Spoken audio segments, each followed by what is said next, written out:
My parents didn't ignore my son loudly. They ignored him quietly, like background noise, like elevator music, like something you don't notice until it stops.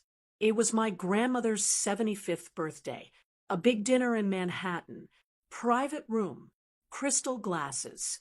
My brother Daniel arrived 20 minutes late, of course, with his two kids dressed like they walked out of a catalog. The room shifted when he walked in. "There are my babies!" my mom shrieked, rushing past my son to scoop up Daniel's youngest. My son was standing right beside me. Same height, same hopeful smile, same tiny hand, holding mine a little tighter. But no one bent down for him. No one said his name. They stepped around him, like he was furniture. Daniel's kids got compliments on their hair, their shoes, their advanced reading levels. My father asked my nephew about private school. My mother showed off photos of Daniel's family trip to Aspen. No one asked my son about his science fair project. No one asked him about the book he just finished. No one noticed he had worn his only blazer because he wanted to look important. He kept smiling anyway. That's what broke me. You can handle disrespect when it's aimed at you, but when it's aimed at your child, it burns differently. I stayed quiet. I always stayed quiet because in my family, Daniel was the golden child, the prodigy, the future CEO, the one who made it. I was the sensitive one, the one who moved away, the one who married beneath expectations. They never said those words out loud. They didn't have to. When the waiter came to take drink orders, my mom laughed and said loudly, "Daniel, we'll let you order the wine. You have the refined taste." Then she looked at me and added, "You still drink that cheap red, right?" A few chuckles around the table. My son looked down at his plate. That was the moment I realized something. They didn't think we were equals. They thought we were less. And they had no idea who they were sitting across from. Dinner went on the way it always did. Daniel talking about investments. My dad nodding like a proud board member. My mom glowing every time his kids breathed. At one point, my nephew knocked over his water glass. My mother rushed to dab his shirt like it was a medical emergency. 5 minutes later, my son quietly asked for more bread. No one heard him, not because he whispered, because no one was listening. I leaned over and kissed the top of his head. "I hear you," I whispered. He gave me that brave smile again. Then my grandmother, the only person in that room who still truly saw me, cleared her throat. "So," she said, looking directly at me, "where are you living these days?" The table went quiet. Daniel smirked slightly. My mother jumped in before I could answer. "Oh, she's renting somewhere downtown, right? Something small. Cozy." There it was. The assumption. The quiet dismissal. I picked up my glass. Took a slow sip. "Actually," I said calmly, "we just moved." My father didn't even look up. "Oh, yeah," I continued. "It's just a little penthouse, overlooking Central Park." The silence that followed, delicious. Daniel stopped mid-chew. My mom blinked twice. My dad finally looked at me. "A penthouse." Daniel repeated, "Like I just said, I bought the moon." Hum. I nodded. "Nothing crazy. 4 bedrooms. Private terrace. The view is insane at sunset." I shrugged like it was no big deal. Because to me, it wasn't. I watched their faces carefully. Confusion, doubt, calculation. Daniel laughed first. "Wow, must be expensive rent." There it was again. Rent. They needed it to be rent, because ownership would change the hierarchy. I smiled. "Oh," I said softly, "we don't rent." You could actually feel the air shift. My mother's smile froze. My father leaned back slowly.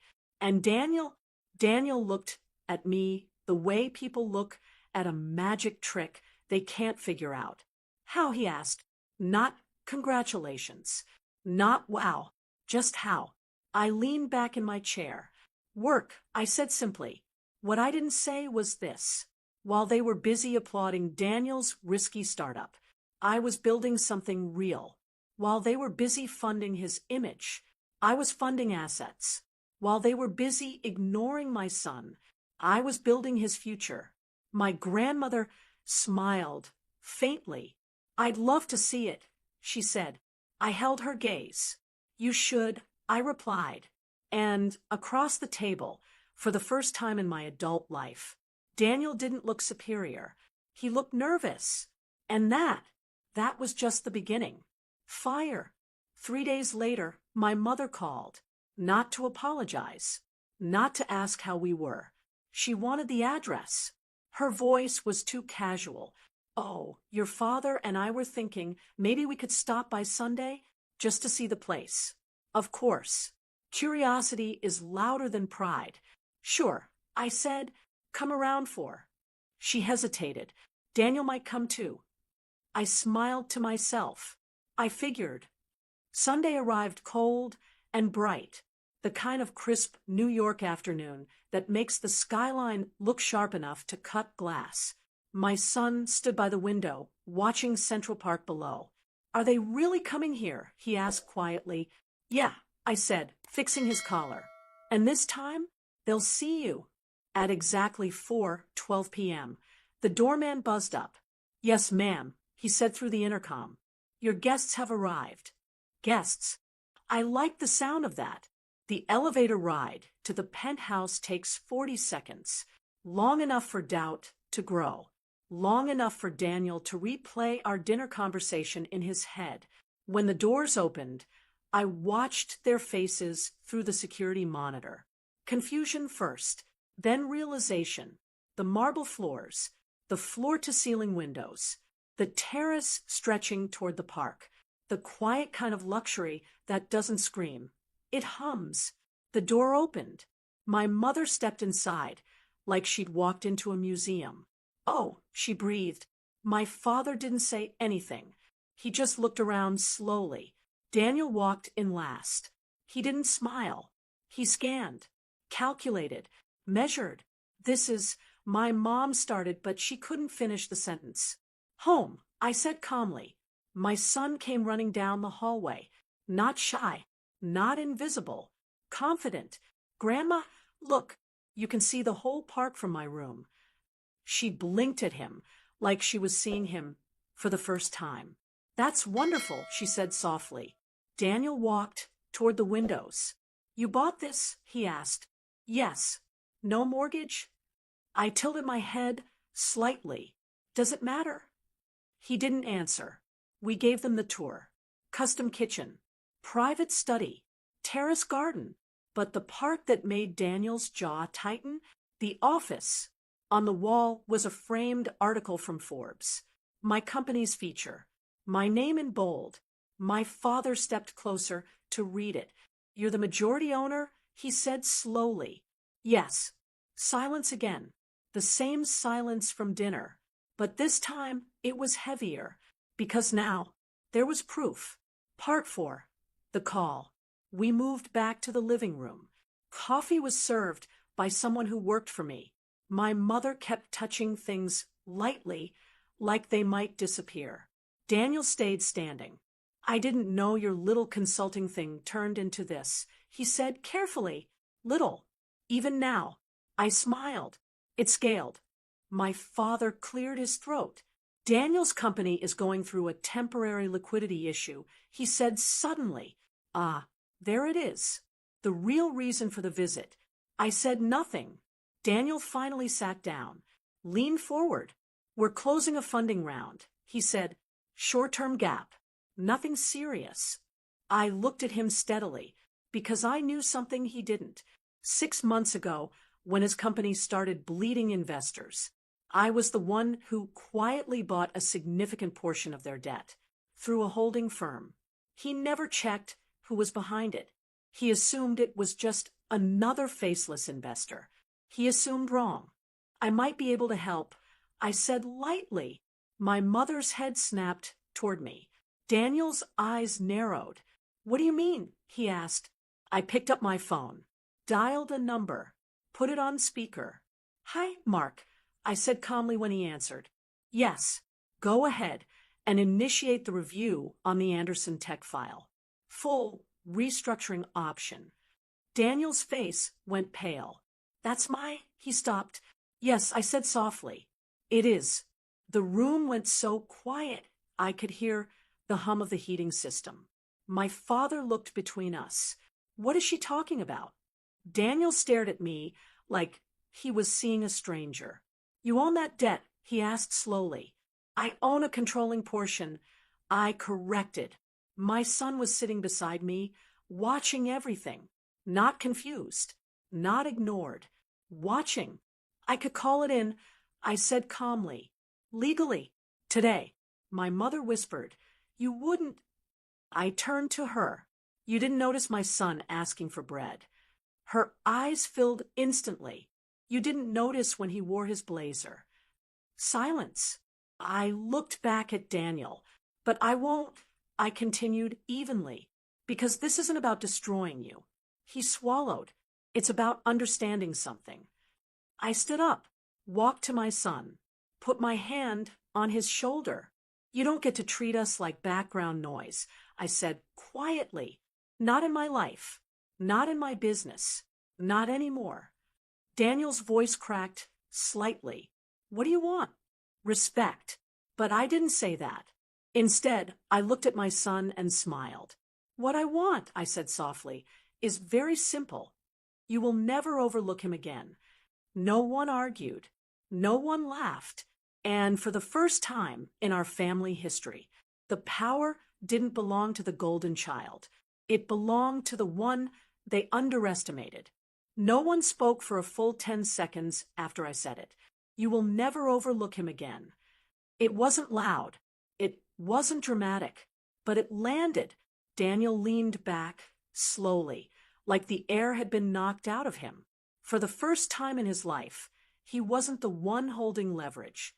My father looked older. My mother looked ashamed.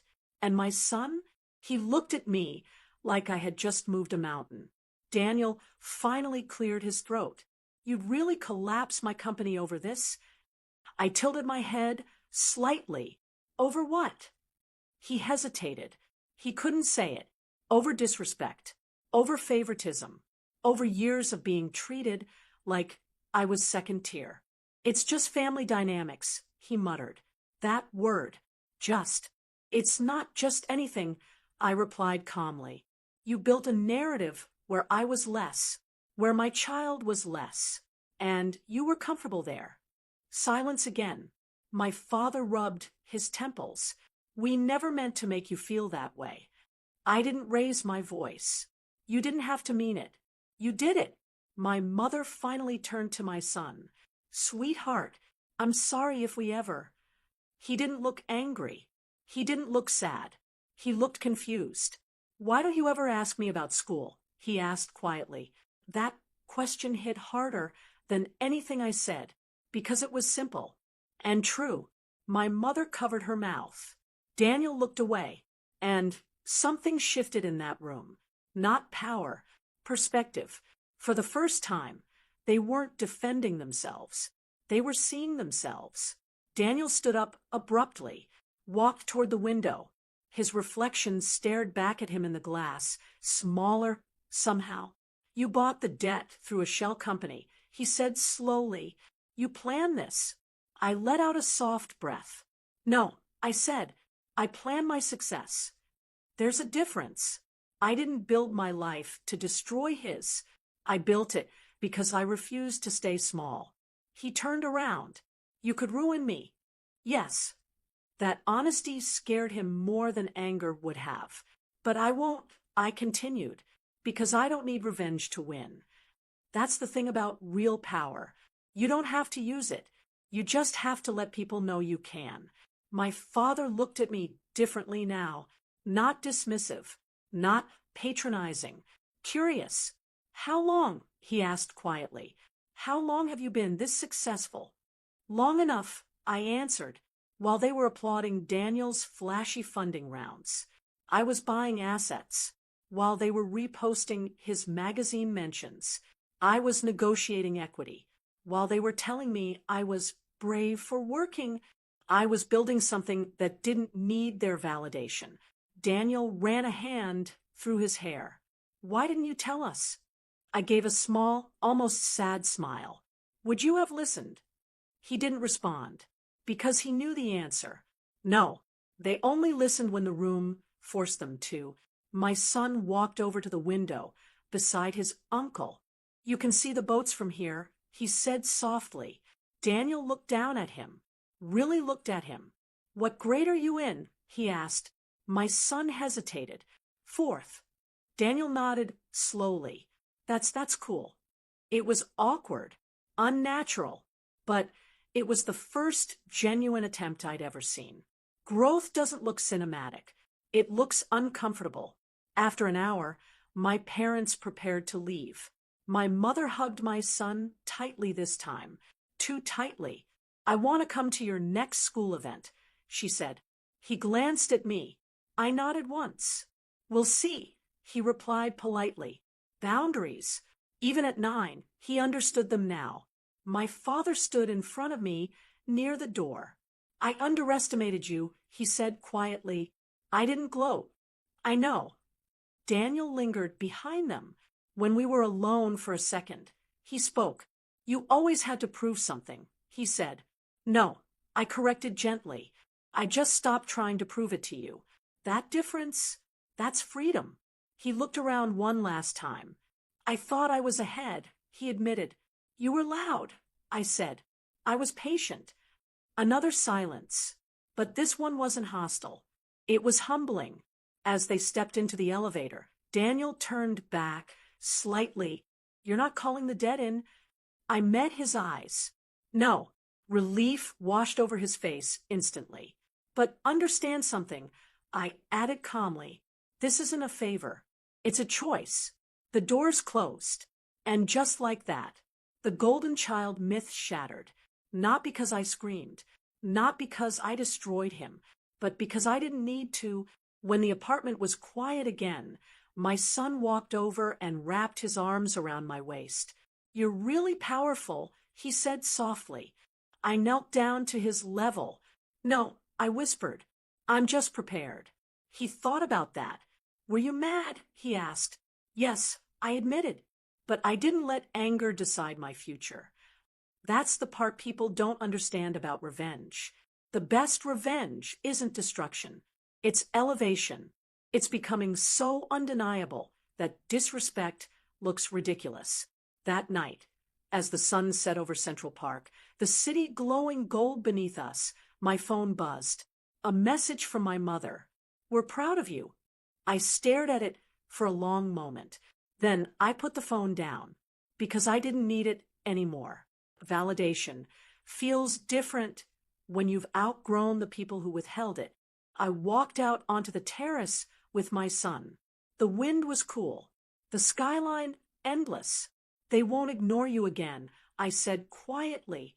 He squeezed my hand. I know. And for the first time in my life, I didn't feel like background noise.